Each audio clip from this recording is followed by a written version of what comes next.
Ortiz.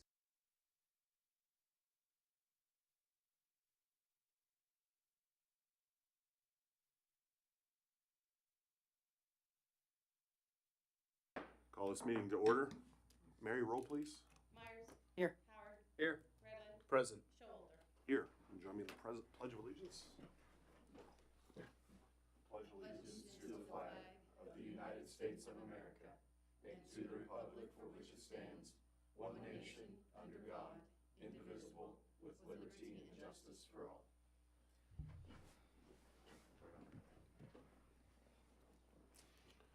Thank you, everybody. Welcome, members of the public. Do we have any public comment today? Anybody signed up? Okay, thank you. Have no presentations for this meeting, so we'll move on to the consent agenda. Item A is the January 6, 2025 Commission meeting minutes, and item B is appropriation ordinances 2025-02, 2025-02A, and 2025-P02. I would entertain a motion to approve the consent agenda. Make a motion to approve consent agenda items A and B.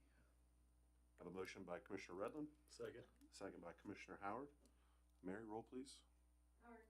Yes. Redland. Yes. Myers. Yes. Showalter. Yes. Moving on to ordinance and resolutions. Resolution 2025-01, setting forth the legal description and property of proposed RHID district within the city. I'll turn it over to our city manager to give us some details on that. A couple months ago, we had a month and a half ago, we had a request to set up this type of district, which is the state has renamed it to a reinvestment housing incentive district. It's in a defined area within the city. We had talked about several weeks ago with Connor Hampton and the development group he's putting together for the city's property.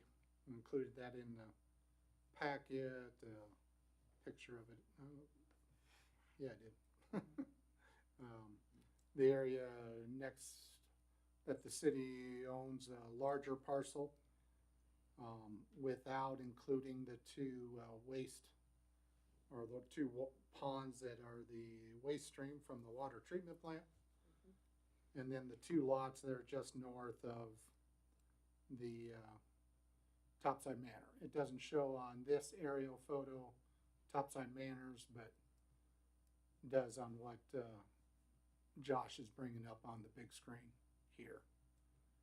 So it's basically those three parcels are included within the description of the district. What is required of us in order to set up this district is we pass a resolution saying this is the defined area. We send it to the Kansas Department of Commerce, and the secretary decides whether it meets the criteria. We also send along our copy of the last housing assessment that was done that included the city of Goodland. And then the state will let us know if we can move forward with the next actions that occur as far as the RHID. The next actions, and the city won't take the next actions after that. If it is approved, then we'll provide an example to that so that it can be included in the grant applications that Connor will do for tax credits and also the MIH. So that's kind of the next few steps in this process, trying to get this development off the ground. So are we still progressing then at the pace that works for Connor, and there's no issues holding us back or see any bumps in the road? I haven't received any indication otherwise at this point. He's going to be working once he gets his grant application put together with the engineering and planning firm as far as the land use plan for it. That's another part on his part that he needs to get. And then it needs to be coordinated with the city as well. But for the grant application purposes, they need to be able to show something along those lines. And then we will find out as far as the timing, once they would receive notification back from KHITC, the housing tax credit that's through the Housing Resources Corporation of the state of Kansas. And then also the MIH, which the MIH round is probably April or May. KHITC, I don't know when those rounds come through. There's 2 or 3 of those a year, so. Well, I appreciate you taking the extra effort to go to the school board and the county commission to bring this up and start that process, so thank you for that. You know, they had a fairly good response. They're all for this type of a development occurring. Any other questions, comments, or concerns for our city manager reference this ordinance? Resolution, sorry. I'll make a motion to approve resolution 2025-01. Have a motion by Commissioner Howard, Second. second by Commissioner Myers. Mary, roll please. Fairland, Yes. Howard, Yes. Myers, Yes. Showalter. Yes, Had to think. thank you.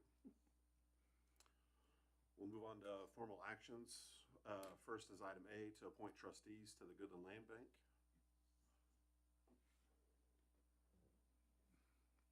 We just passed the ordinance for the land bank at one of the last 2 meetings as far as the Goodland Land Bank. As part of that, we will need to appoint a board of trustees. However, staff did have a situation where there was a possibility of parcel being donated to the city. And it kind of caught us in a situation where, you know, if we would want it donated to the land bank and we don't even have board of trustees set up, what do we do? Discussed it with Jake Kling, the city attorney. Zach and I were working on this, and Zach was working primarily with the guardian of the property that would work better for the owner to donate it to the land bank. That decided upon that if we could appoint a temporary, or have the city commission, if you would appoint yourselves as temporary appointments to the land bank until we can get enough spots filled, and then they'll serve the majority of the term. It's really just having a temporary board in place to be able to take action if we need to. We thought at first that we were going to have to take action within a short time frame, within 30 days or 60 days in order to accept the property. We've come across another legal issue regarding the donation of the property, so it's not going to happen at this meeting as far as the donation of the parcel, but it should happen within the next meeting or 2. They're going to take the additional action and have the authority from either DCF or from the court in order to be able to take the action to actually donate the property to the city. Consequently, staff is recommending to go ahead and appoint yourselves, if you agree with that estimation, as trustees, so that we could take action at one of the February meetings if it's followed through and the property actually does get donated to us. We will still advertise and still try to get certain people to be appointed to the land bank, but we can also see this as being an example for others to follow if necessary about donating properties to the land bank.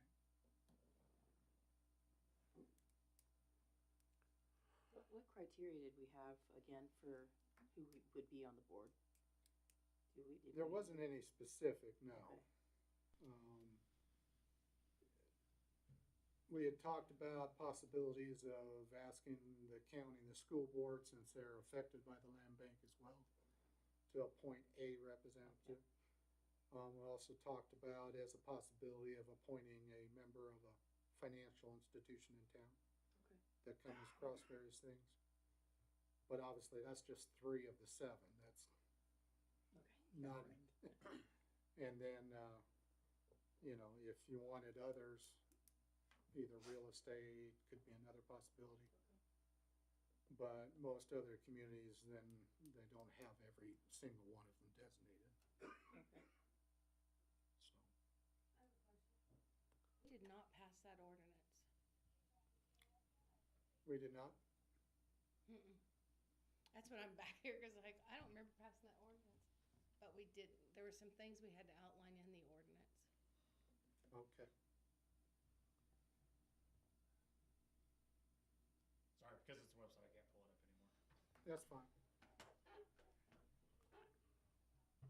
Well, then I think that might answer our question about taking a formal action tonight on appointing the I'm board. It might sorry. be about the same, yeah. Sorry, I don't mean to bring that up here. Nope, that's fine. I think, probably need to go ahead and table that then, and, And then go ahead and, Move, yeah, yeah. motion to table, and then we'll take care of it We'll at the table next that. meeting. yeah. Or if you have any staff direction regarding the actual categories of people to appoint. You know, when we reviewed that, ordinance last time, I was pretty comfortable with how it was written. I think we just need to see the final draft of it, review it, and then Okay. have it for the next meeting, and then we can make a motion. I don't have any problem being temporarily appointed to get that ball rolling, but I you know, I can't speak for everybody else at the table, but I don't wanna serve on the land bank, but as soon as we can get other people that are appointed to do that, certainly I'm willing to step up and cover until we can get the appropriate people to do that, so. I would make a motion to, table the appointment of trustees to the Goodland Land Bank. Second. Mary, roll please. Sorry, I'm typing. Myers, Yes. Howard, Yes. Redlin, Yes. Showalter. Yes. Sorry, I'm trying to get my rhythm down here. You're fine. All right, we'll move on to discussion items. We'll start with item A, the adult entertainment establishment zones within the city limits.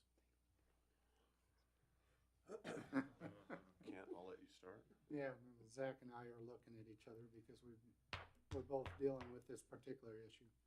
We had a business owner come and ask us, or ask the building official, who also handles planning, they would like to sell adult novelties and adult toys, sexual toys, in an establishment located on the K-27 corridor. When we looked into it, and it's the property that's in between, it's the old ConocoPhillips, that's between the Arby's and the Subway. When we looked at it, it has, the city code has quite a bit of information on the definition part. And we included that in your packet. And we had also asked Barb Cole, who helped us for a few months at the end of last year. She's been in the planning business for 40 years, so asked for her expert advice regarding this as well, and included the memo that came from her in the packet as well. But our code has, in the definitions, has quite a bit of information. And saying that if 30% of the floor area is designated for this, it qualifies as this. And it also defines the wide spectrum of businesses, all within kind of the same part here, as far as in the definitions. But then in the use standards of the code, it goes ahead and says that it's prohibited in all zone districts, which is actually, that's not allowed. according to a Supreme Court case and also according to Kansas state statute, you have to have it in a zone. Now, you can make it very difficult in other ways in order to operate the business, but you can't just prohibit it outright. And it was a little confusing to read in the city code because you have all this effort put into the definitions of it, but then over in the use standard, well, we're just gonna prohibit it. And even 20 years ago, 25 years ago, when the zoning code was put together, it wasn't allowed at that time either, because I was working in another community that time and we had to, that was a specific point of interest with the planning consultant that we were working with at that time. You have to put it, somewhere, or allow it to be somewhere.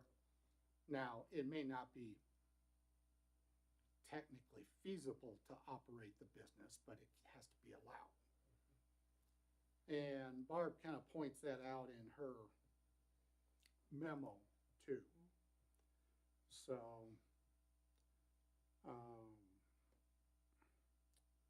because we had the definitions involving an adult entertainment establishment, which includes the whole spectrum. Adult bookstores, adult video stores, adult motion picture theaters, adult mini motion picture theaters, adult cabarets, adult live performance theaters, which has any of the following. To me, that's a lot of different types. And the other thing that was brought up at the Planning Commission last week was apparently there was, in this town, 30 years or 40 years ago, there was a place on Main Street that had a place in the back that was operated some of these type things. So, which I hadn't been made aware of until that time. I don't think Zach had been either. But then it goes on and makes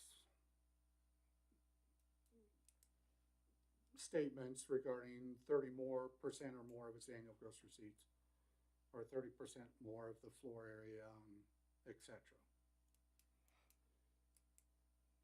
But the question really is, how do we update the code? And the specific, right now we prohibit it. So there really isn't a variance that we could do for the current owner. But we need to take care of how we're gonna update the code so it meets any legal challenge. Because right now we could be challenged legally regarding this. How do we update? And Barb's pretty good about, okay, splitting it into two categories. We gotta update the definitions and then update the use standards. And just wanted to check with the city commission because the change in these two areas will take a text amendment to the zoning. So the planning commission will actually craft some, well, they'll ask staff to craft it, but then they'll cuss and discuss it, and then come up with a final product, and then they will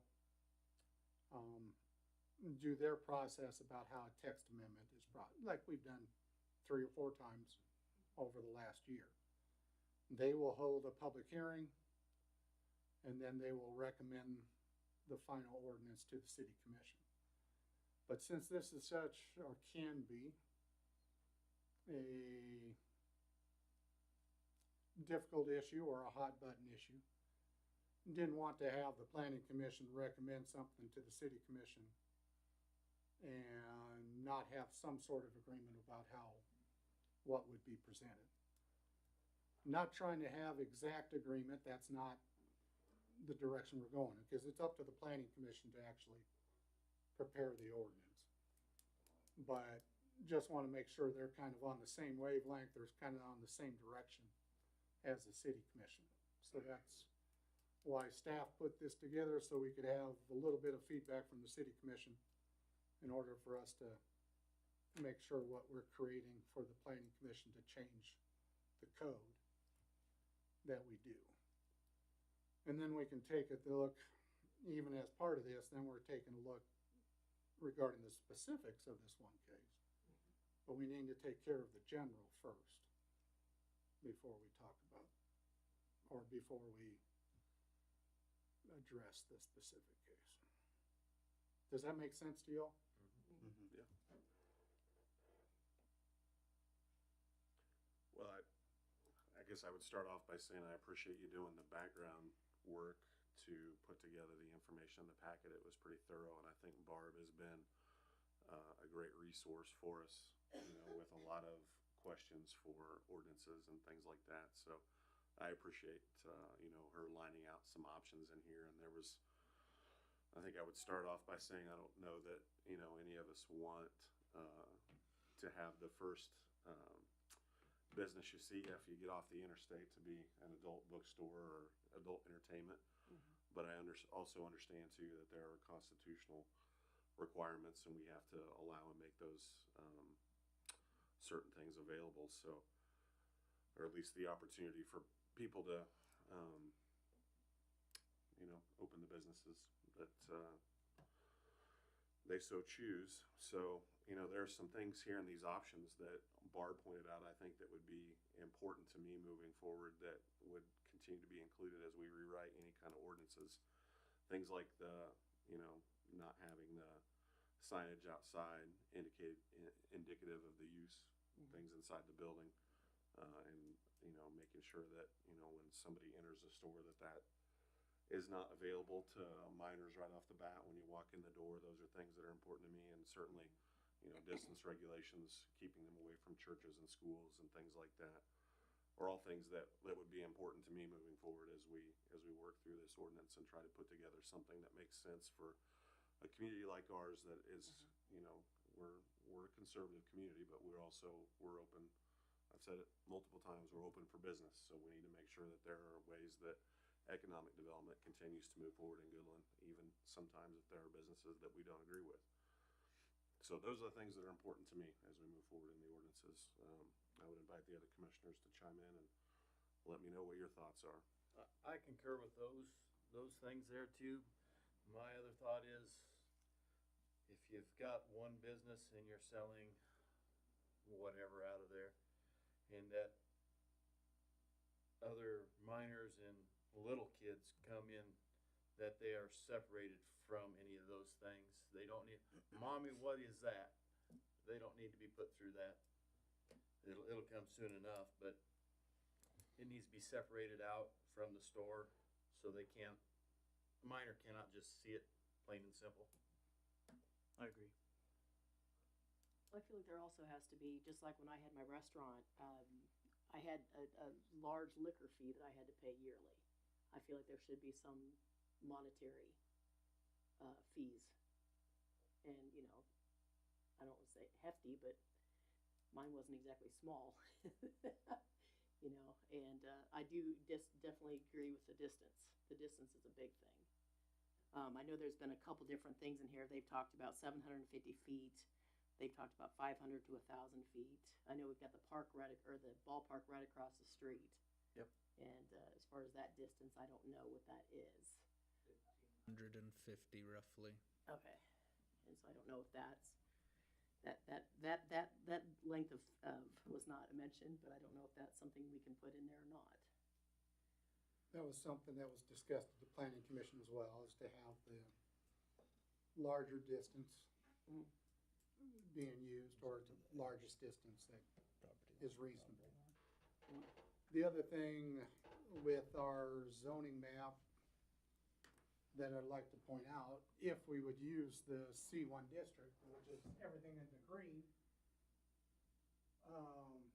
which is our highway areas, but it also includes 17th Street, the south end of Maine, the last 2 blocks of Maine, and then also up on Caldwell, Casey's and Ace and that area. But with the distance requirements, that kind of eliminates those areas if you would have the distance requirement be from any residential zone. And one thing that was brought up that the planning commission is having it in the highway areas. Cause there was a concern expressed about, okay, one of the first things coming off the exit, there you are. But the other side of that coin was it is much more difficult, although hopefully before I leave, we're able to figure out a way to get pedestrians out to the commercial corridor. But there's no easy way for any pedestrians to get out to the commercial corridor. So that you wouldn't be having, for the most part, the vast majority of it, you wouldn't have minors getting there on foot or other folks getting there on foot. That doesn't mean that they can be driven there, but hopefully there would be an adult there that would prevent certain situations from occurring. But that was discussed at the planning commissioners brought that up as part of that discussion. So, but the distance requirement, that was one of the primary things that the planning commissioners wanted to have included in the ordinance as well. But with our zones, we don't have a lot of zones. So it isn't like we can separate it out. The one suggestion that Barb included is you could limit it to the I-2 district, heavy industrial, although some of that's along our 17th Street or 19th Street as well, and make it a conditional use, which means they would have to have a public hearing and all that jazz to get it approved. But it seemed like the planning commission was more comfortable with the C1 commercial district than any other district. Because if you have the C1, the area in green, with the distance requirement, it kind of solves both of those issues. Or at least mitigates it. Doesn't make it perfect, but mitigates it. Was there any indication from them how they felt about the licensing and application fees? They definitely wanted licensing included in the ordinance, so.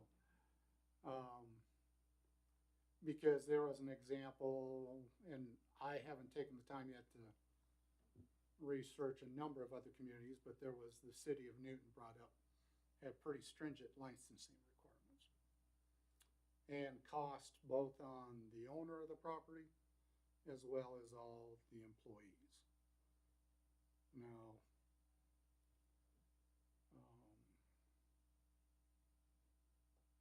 I'm not 100% sure. I know some of the folks in Newton, so maybe we'll be talking with them and find out, although you end up having to do that.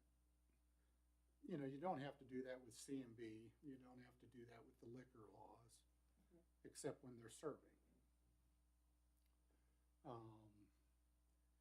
You know, as that presented any issues. The signage is also another thing I want staff to be able to do a little research on, because I know within the last decade, there's been a Supreme Court case that's been very restrictive on what you can restrict as far as the content on signage. And there was a bunch of communities in Colorado that ended up having to change their sign code because of that Supreme Court case, and that was kind of a bigger deal. What about size of the sign? You can still regulate size of sign, types of signs, those type of things.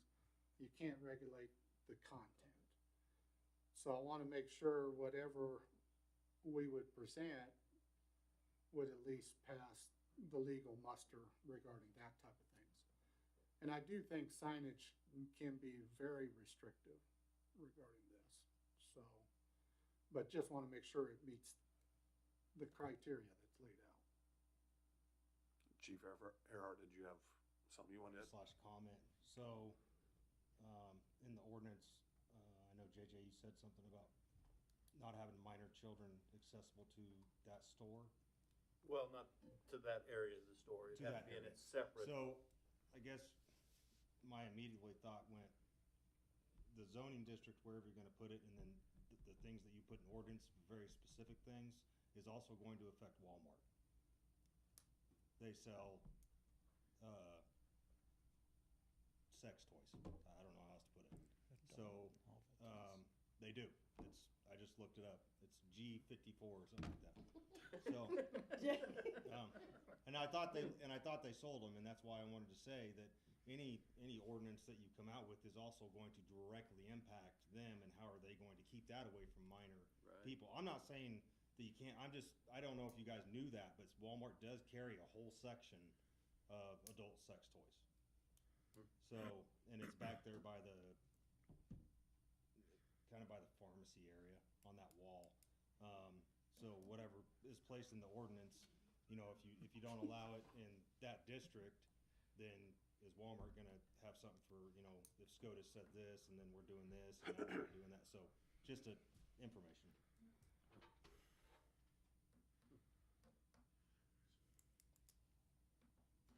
It's G54. We also started to discuss that at the planning commission last week as well, so. It's just one of the complications regarding this type of thing. And this was brought to the forefront by a business. And we appreciated that the business actually came forward and asked ahead of time, rather than just setting up shop or starting off with the legal challenge. So that we can address this and hopefully figure out all the complications. I certainly like to, you know, anytime we have any ordinance or resolution that we pass that requires somebody to obtain a license and pay an application fee, I like to spend a little bit more time, you know, considering what our options are there, because every time I see that, the first thing I think of is more work for city staff, that's inspections, that's, you know, people having to track the licensing fees and collect cash, and that, you know, can sometimes put a burden on people who are already overworked. So I'm not always necessarily in favor of adding applications and license fees and things like that. I understand why those things are in place for, you know, selling alcohol and serving alcohol and things like that. I need to probably weigh some options there when I think about, you know, supporting something that adds more licensing and application fees. Because like you said, everything we do is gonna affect Walmart too. Distancing and everything. It very well could. Yeah. Depends on what's in the actual ordinance, so. Well, And that- what is the definition of, like I went before, Mhm. doesn't meet the criteria. I would assume too, Walmart is a big enough organization that if, you know, we issue an ordinance that makes it too difficult for them to carry something like that, then they just don't carry it. I don't know how they operate. Yeah, I don't know what wouldn't be able to guess on their On response. what their policies are, response would be, but it is something that we need to keep in mind, so. Any other thoughts or concerns we want to share before we send it back to the planning commission? No. Clear as mud? I think we have a starting point, and we'll be able to prepare some sort of ordinance, but I don't know if it would, we'll see how far we get to be able to have a final ordinance to set for public hearing, or how quickly that can be done. I definitely think this may be one of those issues that it's gonna take us several meetings to hash these things out and have discussions about it, which is good, cause that's what this arena is for, so. Thank you. Thank you, Kent, appreciate that. Move on to discussion item B, follow up on letter from Cameron Cross. Included in your packet, went ahead and wrote out the letter, even though it was basically just texted to Aaron. regarding Cameron Cross and his plans for the sunflower easels or for additional sunflower easels. And wanted to get your formal, what you should think our formal response would be. Did have a little bit of response from the SCCD board as well. They were not in favor of other easels in Kansas, which was a little surprising to me rather than in all the other places around the world.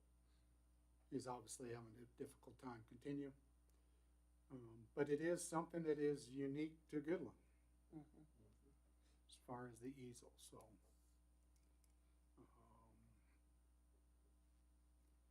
and if you don't have a formal response as yet, we could have some, let Cameron know that we're still getting feedback or gaining feedback on it. But didn't know if you guys had any more time to think on it over the last couple weeks. I think it's nice that Goodland is the only one that has that easel. It's something special for us. And it wouldn't be special if somebody on the eastern side of Kansas had one. It draws people this way, and the amount of people that stop out there and sign the book is amazing. So I think we need to keep it special to Goodland. Yeah, I think, every time I talked to Jessica or, Jaleesa when she was working out there, it was shocking to me the number of people that stop out there and, park their car and take a picture with it. And I think I think most people would probably be shocked at the number of visitors that we have out there. I think people make that trek across Kansas and mark that as something that they're going to stop at. Yeah, I would agree with Commissioner Howard that if he's going to leave it up to us, I would say no. We would. My opinion is I don't know that we would want another one in the state. But I guess my question too would be I appreciate him asking us, but I don't know that we could ever legally stop him from doing it anyway. So, Yeah. We can send him what our opinion is, but I don't know that he necessarily has to follow that. So.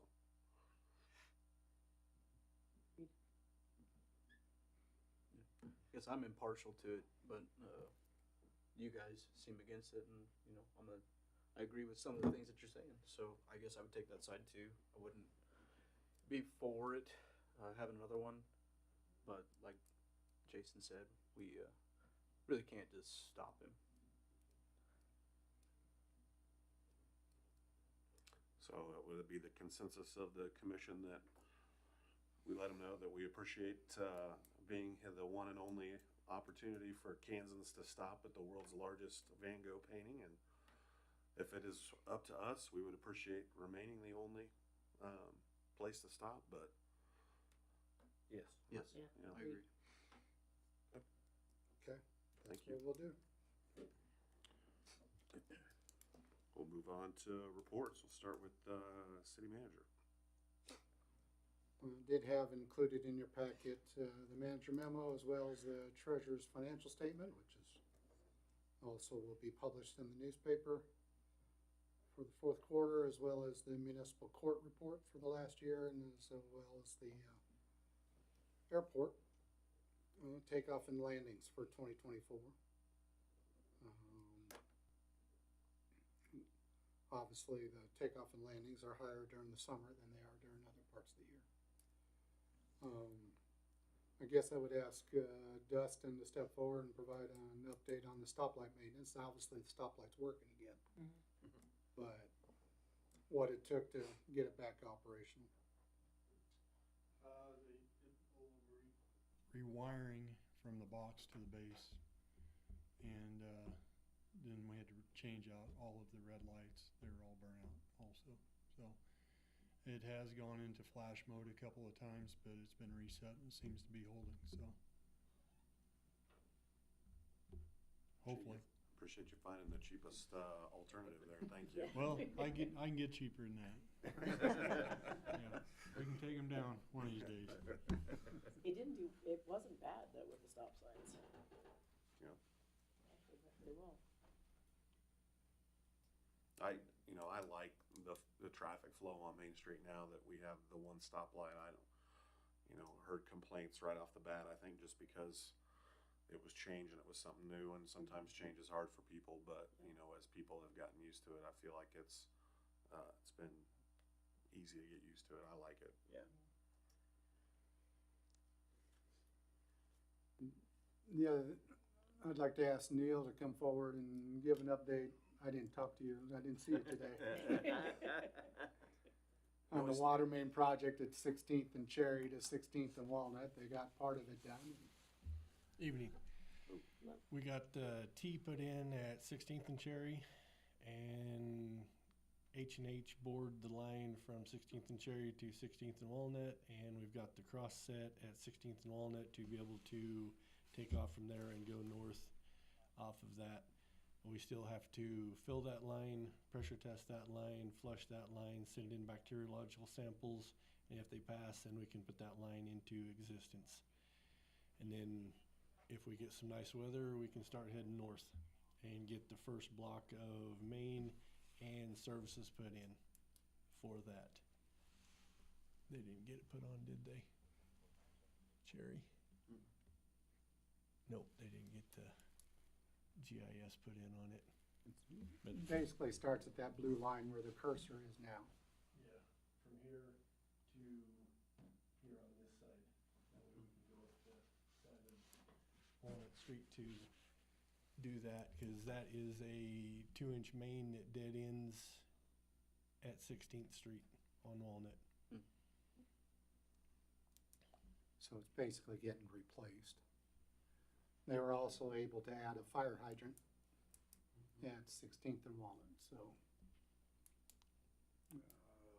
There's another one in the park, a little bit northeast of the swimming pool. But that's probably the next hydrant.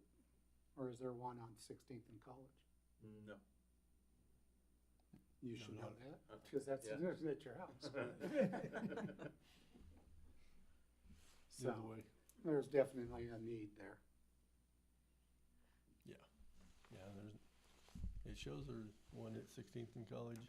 They never test that one or nothing.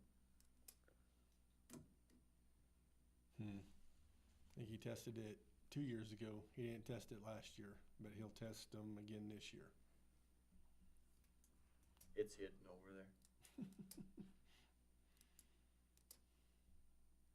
I stopped by the other day when the guys were putting the pipe together. I didn't know that the pipe was held together with the rod that's driven in between the two joints of pipe. It Little goes in, there's a gasket, and then there's a groove in each side, and there's a slip joint that goes in there, a rod that holds the pipe together. Just a little piece of plastic that you grease up and you shove through there, and that's what holds the pipe together. And then once Dave bored through and then back reamed and then pushed back out, we were able to hook the pipe to his back reamer and then pull all the pipe in, because it's not gasketed pipe, it won't come apart. It's called Certalock, and they've been using it for a few years on applications like that. Is if you push too hard on gasketed pipe trying to push it into the hole, you actually push that gasket out and then it'll leak. So it's just a lot easier to pull it through. Very cool. But it's a lot quicker and a lot easier to go ahead and use the boring method Oh, yeah. rather than open trench. So, and they'll use the same method as they go north from 16th to 15th and Walnut. They'll go ahead and put the main in, and then some point after that, then they'll switch the services over. But they're gonna wait till it's a little warmer. And we'll have to do the same thing. We'll have to fill it up, pressure test it, flush it, send in bacteriological samples. When we put the pipe in, we chlorinate the pipe, highly chlorinate it. That way if there's anything in the pipe, there won't be anything left of it by the time the chlorine reacts. We leave it in for at least 24 hours, flush it out, then take our samples. Once the chlorine reaches system levels, then we take a bacteriological sample, send it into the state, and if there's anything in that sample, it'll fail. Then we'll have to rechlorinate and flush it again to make sure that there's nothing in that pipe. And then once we start hooking up services, then we can shut the old main off and keep moving forward.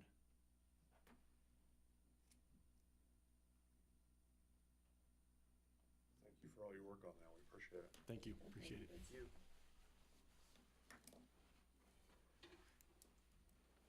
And again, almost everybody tonight. Not Danny. Ken, you might let us know regarding the street sweeper that finally arrived. Hello. Hello. Well, our street sweeper showed up. Do you believe that was Thursday? And they brought us the owner out, and he trained everybody on operating it. Went through it basically all day long, and it's here, and we're going to try and get our Elgin that we have out there on the auction block here before too long. So it's, I don't know if any of you seen the new one. It's a little bit different than the Elgin, so it's a different looking machine, but I think it's going to be really a good purchase for the city. I mean, one of the classes I went to, one of the biggest thing I really liked about is that the owner he's hands-on with that machine. He's the one who comes out and trains you. He knows everything about that thing. He's mechanic wise on it too. And one of the biggest points he pointed out to us at one of his classes is he watches the sales on parts on the machines. And if there's a part that's being sold way too much and it's not like a wear and tear item, I mean something's wrong, and they need to re-engineer something, and they'll try to re-engineer it so it's not breaking and not selling parts. They're not after selling parts for it. So hopefully that's a plus for the city. We spend a lot of money in keeping that Elgin running, so way too much. So I talked to somebody who said thousands and thousands of dollars that we were hemorrhaging trying to keep that old machine running, correct? well, I do believe we spent $45,000 on a rebuild, and I bet we've spent over $100,000 on that thing. Haven't penciled it out and looked at everything, but Yep. it's been nickel and diming the city. So Well, sounds like it was a good purchase for us, and I think definitely the mayor at some point has to drive it just to make sure that it operates correctly. I tell you, thank you too. I drove by the other day when they were unloading it, and I noticed that you had all your guys out there going through training, and I appreciate you making sure that everybody took advantage of that training and making sure that everybody knows how it runs, and appreciate that. So thank you. Yep.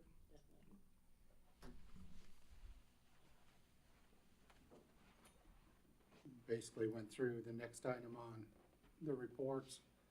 One additional item, Zach mentioned something regarding 321 Broadway.